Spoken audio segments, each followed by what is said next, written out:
Hi, and with all this summer sunshine and lots of heat, I'm trying to find jobs this week to do that mean that I can stop in the shade for as long as possible.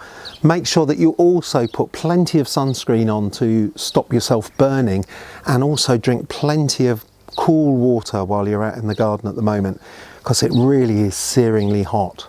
But there's plenty going on in the garden. There are loads of flowers coming into their own, particularly on the bedding plants, which are really making summer worthwhile.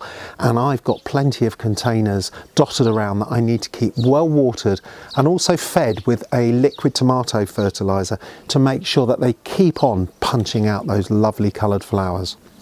There are also lots of other jobs that I've got to get on with in the garden this week, including cutting off the old flower stems from my palm trees. Now, these palm trees have done beautifully well over the last few years, but they've started to flower regularly every year, and normally I manage to break off the flower buds before they get a chance to burst into growth. This year I was away, and so they did their thing without me seeing them.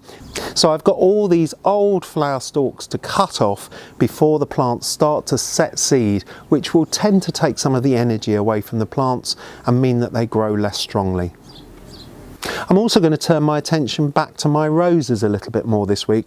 Now, I've been deadheading them regularly, each individual bloom as it starts to fade, but now as the whole flower stalk starts to fade, I'm going to cut these right back down to 2 or 3 buds from the base, hopefully to encourage some new strong growth that will produce a second flush of flowers later on in the summer. Now, this is suitable for the bush types, things like Floribundas and hybrid teas, and also for many of the modern roses. It's also suitable for doing on repeat flowering climbing varieties too.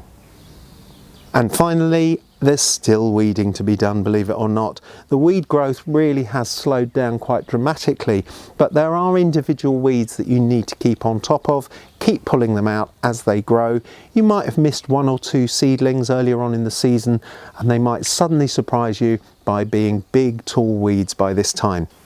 So once again, there's my roundup of things to be doing in the garden this week. If you need any more ideas of what to be doing, then don't forget to subscribe to this YouTube channel and look back over the last few weeks of summer jobs, because they're all applicable to now.